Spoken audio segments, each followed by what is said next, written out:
Hello there. Welcome back to another episode of Unspoken Reality podcast. And I hope you've been doing well. A lot has been happening lately, and I trust that you're fine wherever you are. Right, so let's get into it. In the last episode, we were talking about failing quickly. And it wasn't just imposing the idea of failing recklessly, not at all, but reducing that period between the conception of an idea and its actualization, or rather, the start to implementation. And at this point in time, the businesses that are thriving are the ones that are fast. Not fast in the sense that they are doing things recklessly, but fast in the gist of delivering the orders quickly and giving the customers what they want at a short period of time. Speed is very important for businesses to thrive. And so before you reach that point whereby you can be able to impose speed as a mechanism for you to get revenues, you really have to know your craft. And if it even reaches also to that level, you have to experiment continually to be able to have that capacity to do certain things at a certain speed. And so that last episode wasn't really telling you to be reckless or anything, but it was encouraging you to step out and do the things that you want to do. There was an article I wrote some time back in relation to ideas, having ideas and not executing on them. The reason as to why we don't do it, especially when you are just a recent graduate, or rather you are a young person trying to find your way in life, is because you think that the idea that you have is so great that no one else has conceived that idea before, or I think that uniqueness of an idea when it comes to you, and you're like, oh, this one might be the thing that really gets me out of the block. But then you hoard that idea. You know that concept of hoarding, whereby you amass things and then you're trying to wait for that opportune moment for you to be able to actualize it. But that moment never comes. It may never come, in the sense that that idea itapitwa na wakati, and then you will have to maybe come up with another idea. But some things just happen. And so when you're not in a position to actualize it, maybe you don't have the financial resources, you don't have the skills to actualize that idea, but it's a great idea.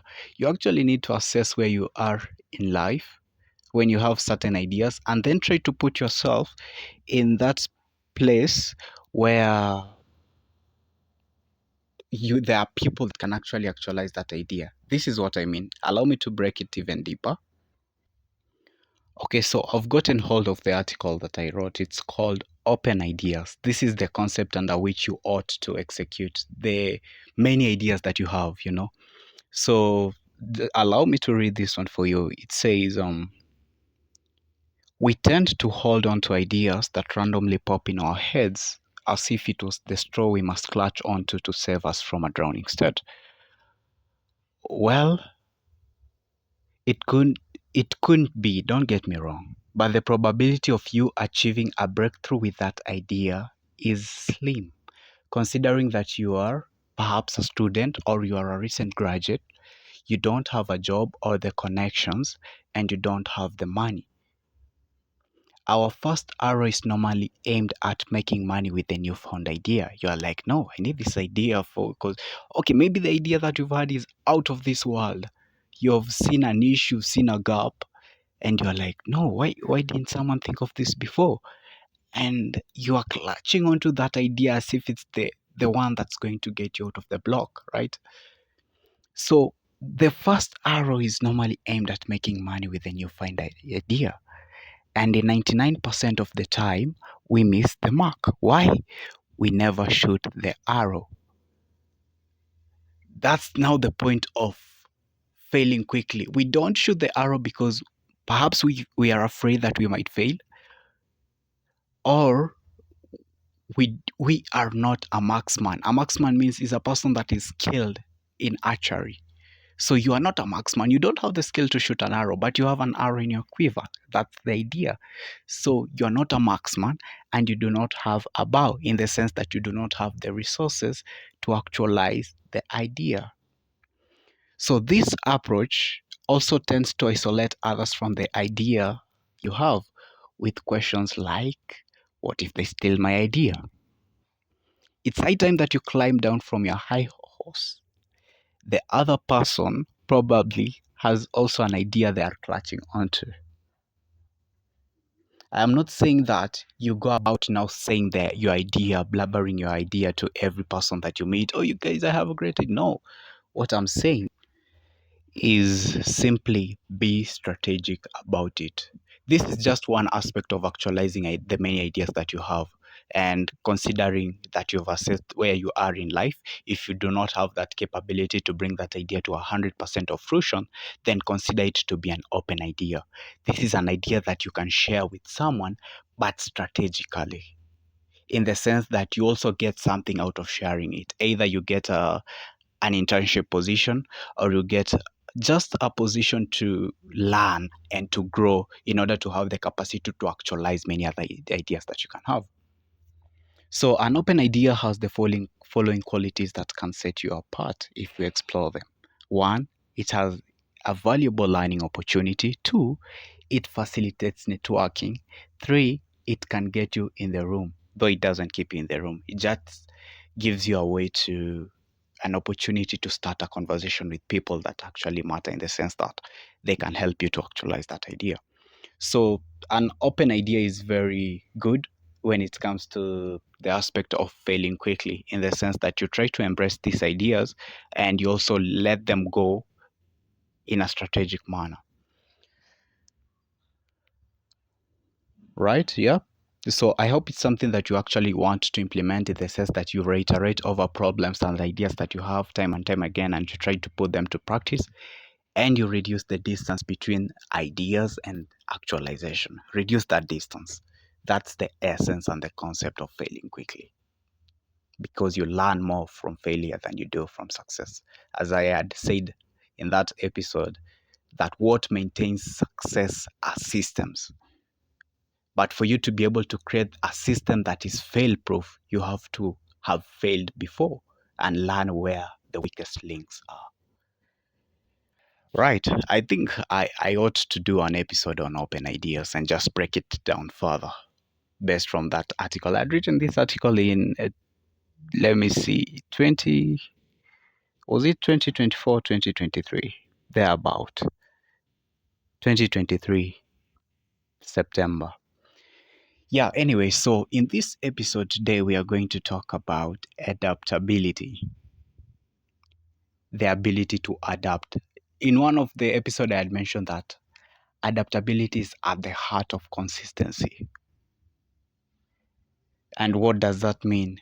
That, okay, for you to be able to achieve something, rather, is it learning a skill? Is it building a project? You have to be consistent about it. That even if it's learning, you can't just learn something today and then you are expecting to go for an exam maybe in 2 months time, and you've only learned it once. You have to be consistent about it in such a way that you ensure that you've ingrained what it is. You've learned the concept, you've learned the basics, and that is consistency. And learning a skill, you have to be consistent about it, because there is a learning curve. What is the depth and breadth of you've learned? You have to be consistent, right? And it's the same thing when it comes to mastering habits, when it comes to mastering certain niches and field that we are exposing ourselves to. When you want to become a master at it, at something, you have to be consistent and deliberate about it. There is a quote that I really like that states, mastery is equals to deliberate practice plus consistency. That you're deliberate about what you don't know, not just necessarily practicing what you know, because when you practice what you know, then is that really practice, or you just having a good time? You have to look at the things that you actually don't know in the skill that you're trying to master, and then trying to refine it in every practice session. That's now what we call deliberate practice. Not just practice, but deliberate, because you are intentional about refining the areas and the aspects that you are weak at. That's deliberate practice. So when you are practicing deliberately and you're consistent about that practice over a period of time, then it brings about the concept of mastery. And so this talks of now consistency being at the heart of adaptability, because adaptability being at the heart of consistency. It's hard for you to become consistent at something when you cannot adapt. The reason for this is because we are living in a dynamic world. It changes its state every time. And because of the nature of the things that we do, the work that we do on a daily basis, and also the state of our emotional aspect changes over time. Because at one point you might be high, another time you might be low. It's dynamic, it's not static. And that's why adapting is very key.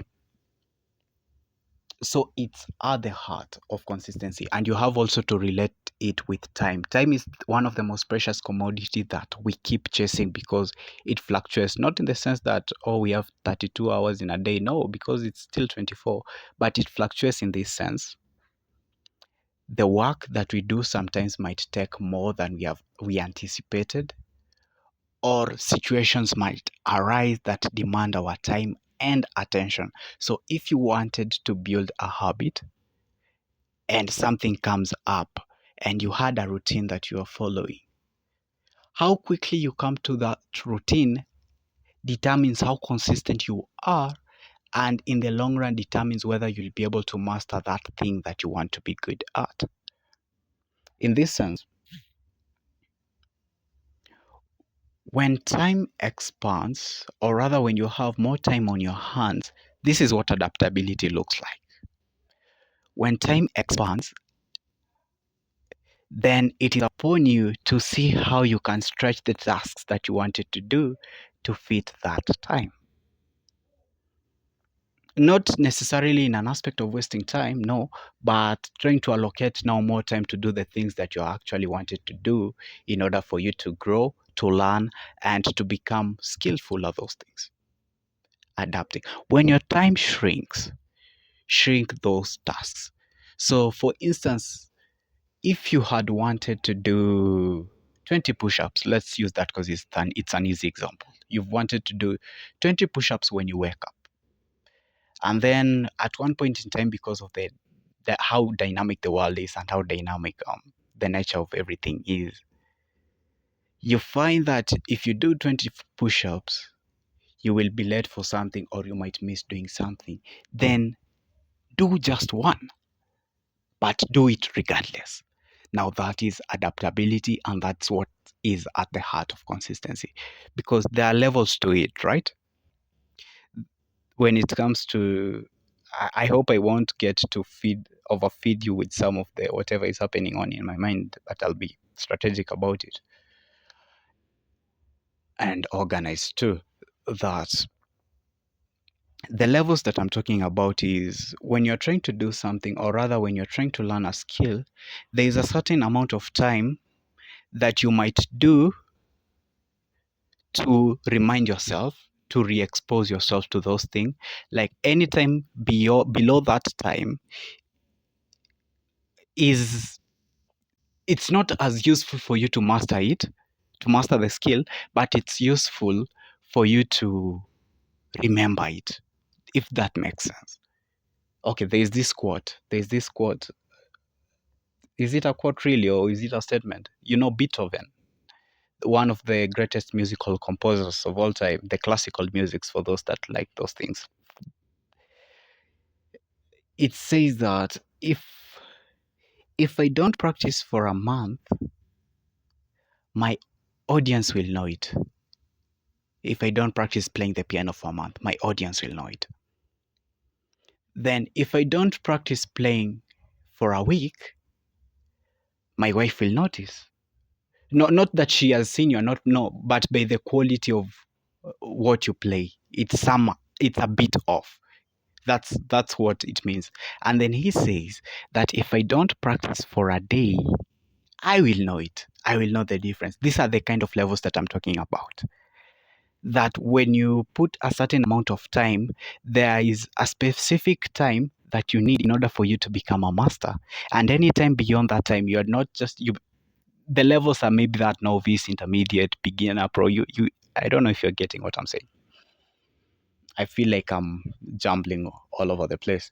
Anyway, so those levels are now how you look at adaptability when it comes to redistributing your time and being consistency are the things that you do. So when your time shrinks, shrink the tasks, but do them regardless.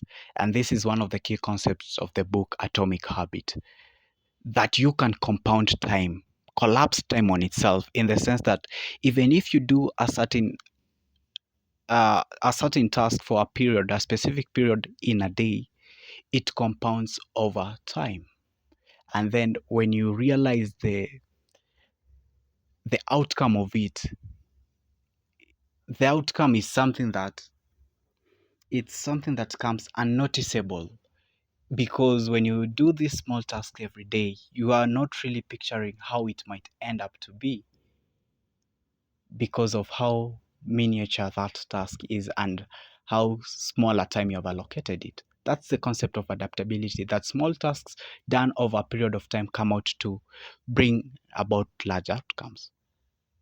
So that's one side to adaptability, and that's the introduction to what I'm doing, to what this podcast is, this episode rather. That because the world is dynamic, then you have also to adapt to it. The world is not static, it's changing. It's changing every other time. Sometimes calamity might befall you. Sometimes you might get money, sometimes you might not. You might be looking for a job, you might have a job. How then do you ensure that the things that actually matter in life fit into your schedule? That's now adaptability. And so now the definition of the word adaptability is the quality of being able to adjust to new conditions. The quality of being able to adjust to new conditions. Those new conditions are what I'm saying are the dynamic natures. And you can't really accurately predict the new conditions that are coming. You can never. Maybe you can anticipate, but you can't predict. Hence the statement, expect the best, but prepare for the worst. It's still a concept in adapting, right? So it's the capacity to be modified for a new use or purpose. Why? Because you are living in an ever changing world, an ever changing environment. I can't stress this enough, because you'll see it also shows in our perception of the things that happens to us. When something bad befalls you and someone is like, oh, breaking apart, their whole world is crumbling, it shows how minute the adaptability quotient is. I think there are four kinds of quotient that I came to realize. There's one called the social quotient. This is how well you can interact with people, how well you create connections and bond, how well you network. A person with a high social quotient is like an extroverted social machine. This person can go and create connections where there seemed to be none. You know, that person that is just a warmth in the room, a fresh air, like it's easy to converse with them. These people have a high social quotient, and they create connections in areas where you don't know they exist, or they're just able to pull resources from certain people that they have just met. These people are very great at networking, sales even. You need to have such people in your team. Another quotient is the emotional quotient. How able your ability to regulate emotions that happens to you, and it goes in line, hand in hand with emotional intelligence. So emotional intelligence can actually be used as a measure of your emotional quotient. Then there is IQ, obvious one, intelligence quotient, your intellectual ability, seeing and solving problems and all that. And then there is, if I remember it well, was it an advisory quotient or an adaptability quotient?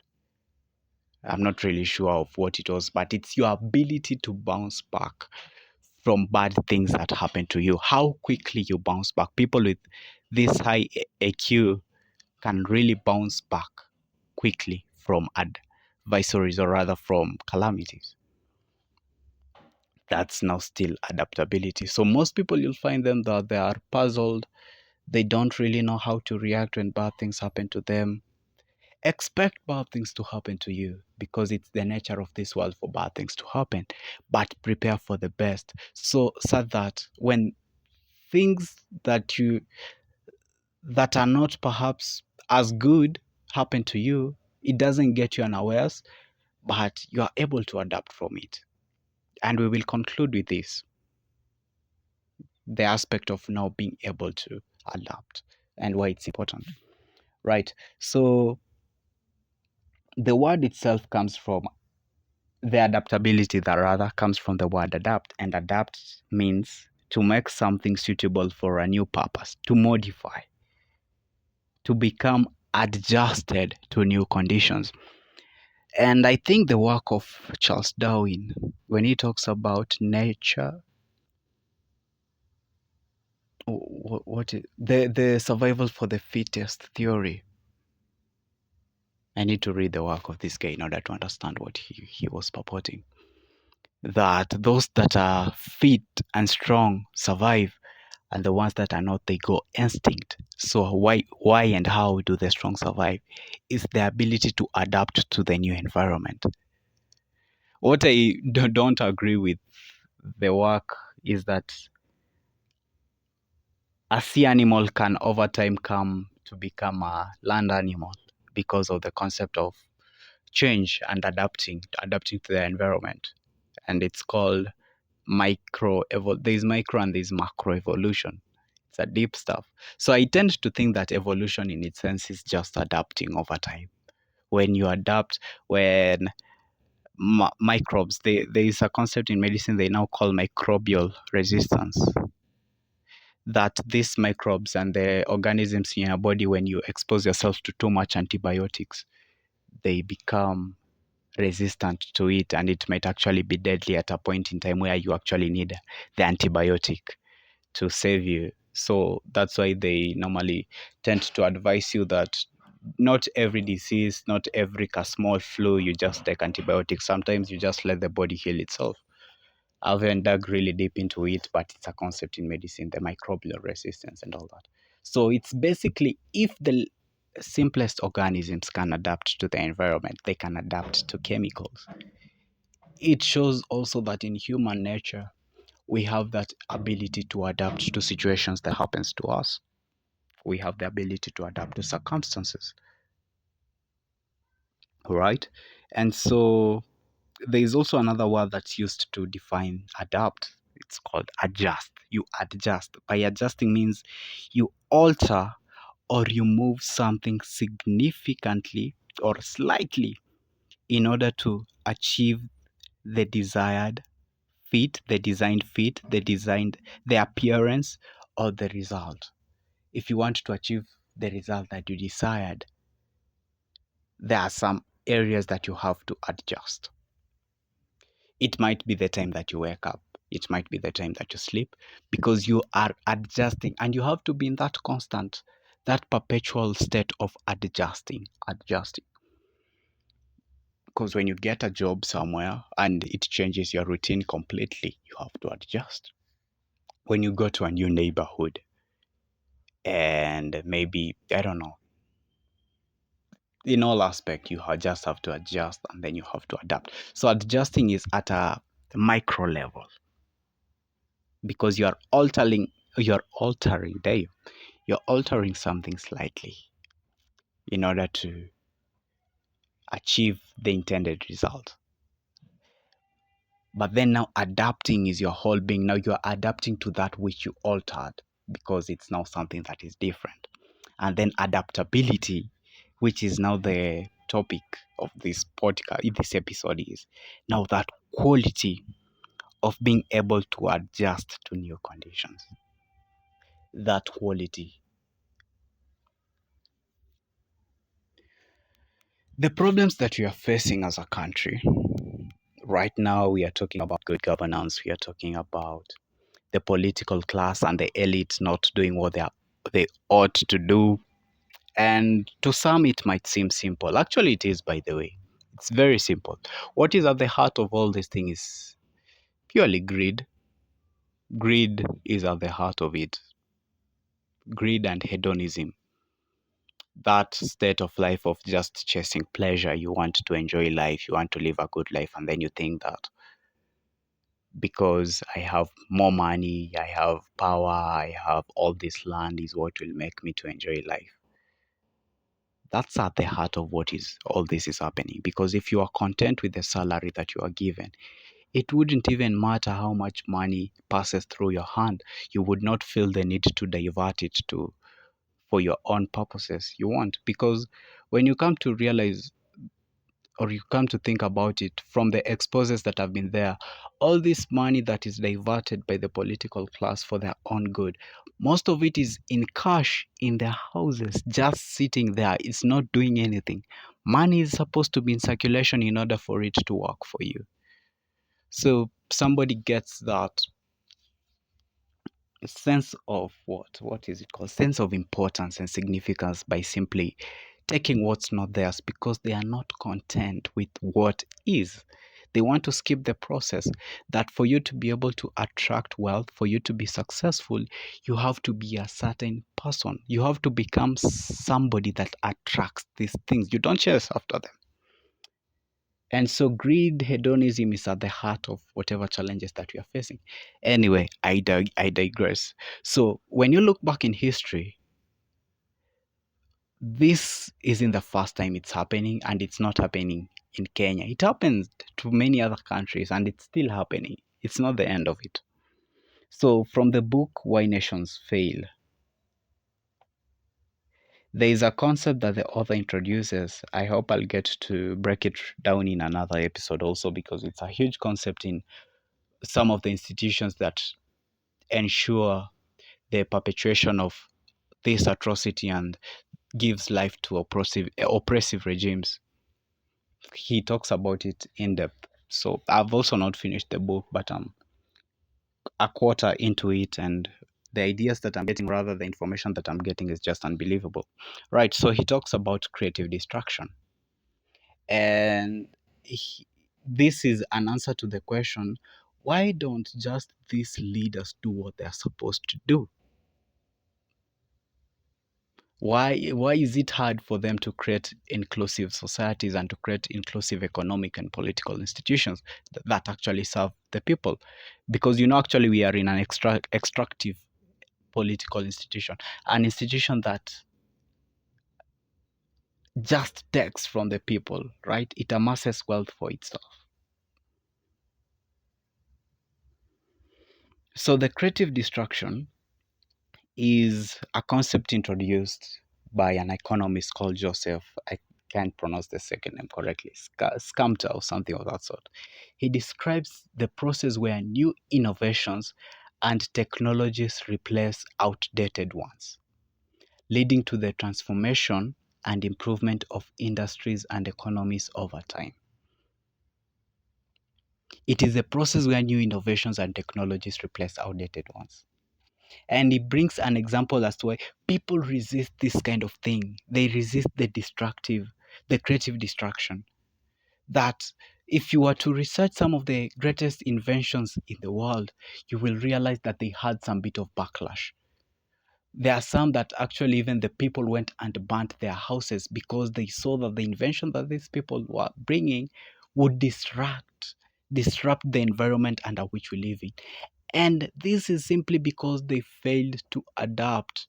And one of the two key companies that are normally used and given as examples, the first one is BlackBerry. BlackBerry, there was some time back ilikuwa inavuma. Because they came up with this innovative idea of QWERTY keyboard. A phone with all those letters arranged in a certain way. And so when Apple launched the iPhone in 2007, BlackBerry did not adapt. They did not see the future whereby people will be using touchscreen. They were just like, nah, this one cannot sell. They focused too much on their hardware enterprise and they ignored customer trends. So the world of technology that they lived in was dynamic, but they acted as if it was static. They failed to adapt. And this one caused them to be kicked out of the market. So they exist at this current point in time as we're speaking. The current status is that BlackBerry exited the smartphone manufacturing entirely because they failed to adapt. And when they were overcome with events or overrun with events, then now adapting or rather pivoting would have been too late. So at this point in time, actually, what they do, they have shifted their business model completely. What they sell at this point is just cybersecurity. It's a cybersecurity company. But they could have done well for themselves had they adapted, had they looked at the customer trends. Another one, another infamous company is Kodak. Kodak dominated the film photography for most of the 20th century. But also, ironically, Kodak invented the digital camera in 1975, but they feared it would cannibalize its lucrative film business. You know those films, those two papers. I don't know if kids from 201 or 203 can relate, but those two films, those two papers, I don't even know how to describe them. Anyway, you just know there's something called film that was used. Not this film, video film. No, there was a physical paper called film. Go and research it. I can't describe it clearly. So this one was the film was what was bringing a lot of revenue to Kodak. And so this idea of digital camera did sit well with them. They were like, no, if we introduce this, then it will cause our revenues to go down. So they did not adapt. But now as we are speaking, competitors like Canon, Sony, and Nikon are the ones that quickly took over the digital camera market. And those are the cameras that are actually selling at the moment. So they over relied on those film profits and they failed to adapt. So failing to adapt, as you can see, is clearly detrimental. It has certain implications that if you are not wise, it will catch you unawares, and the cost of not adapting might be very costly compared to the cost of adapting. And just to break it down so that we can perhaps expound on it further in the next episode, this one now introduces the reason as to why it's important for you to adapt and how you ought to do it. It might be costly actually when it comes to business. It might be costly for you to adapt, but it is more costly not to. Because one of the things you might do as a business entity is to retrain your staff, to refacilitate the enterprise with new technology. Those are just some of the aspects of now adapting how it looks like. Yes, all this costs money, but if you don't, then you will be run out of business. And it happens even to our personal lives that if you don't adapt to things that happen to you, if you don't adapt, you might end up depressed. Right? And so, now as I conclude, adaptability is a skill that can be learned. And the first and the most important thing that I'm going to expound on this episode is simply mindset. That's the first step to learning how to adapt. You have to shift your mindset. And I've talked about this before, something that I call the circle of control. That when you live life, when you go about your daily activities, when you do things, when life happens to you, you have to understand this, that there are things within your circle of control and there are things that are without. There are things that you can actually control. Somebody that complains all the time about something, you have to be solution based now. Yes, I'm complaining about this. Do I have the capacity and the ability to change it? Then go and change it. Go and do those things. Try to restructure the steps or structure the steps that you ought to take in order for you to change that situation other than complaining. So when you look at life with that kind of mindset, that there are things that indeed you can control, and then you now go down and break down, how then do I control them? What are the first step to doing to changing this situation? Then that's the solution oriented kind of thing that you ought to have. But then if it's something that is not within your control, there is nothing that you can completely do to change that situation. Why fuss about it? I used to see this a lot when I was still a student. I still am a student of life though, but yeah, the structured schooling system where somebody would be panicking over an exam. If you studied for that exam, why are you panicking? If you did not study, why are you panicking? No amount of panic can change the fact that you are going to sit for that exam. It all depends on what you did prior. And that's something that's actually within your control, only that you did not manage your time well. Another calamity might be being fired from the job. Is there something that you could have done different? Maybe, maybe not. If there was, then you use that as a learning point. If not, you move regardless. That's life for you. So that ability to adjust to the surroundings, to adjust to circumstances, and how quickly you do so will set you apart from the rest.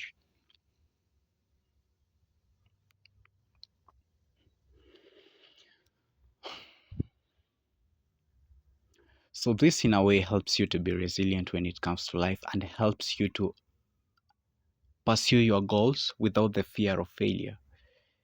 Because when life throws something at you, you adjust. It's the nature of life to do that. So, but it's also in your nature to adjust and to adapt to what life throws your way. So as we head into a new week, we are in not mid, we are entering into a new week of mid-July. The year 2025 is going on so quickly and a lot of things are happening. People are clamoring for change. Youth are still trying to find jobs, adjust even in the lowest, darkest, deepest moments of your life, adjust and adapt, knowing that there are things that you can control, there are things that you cannot.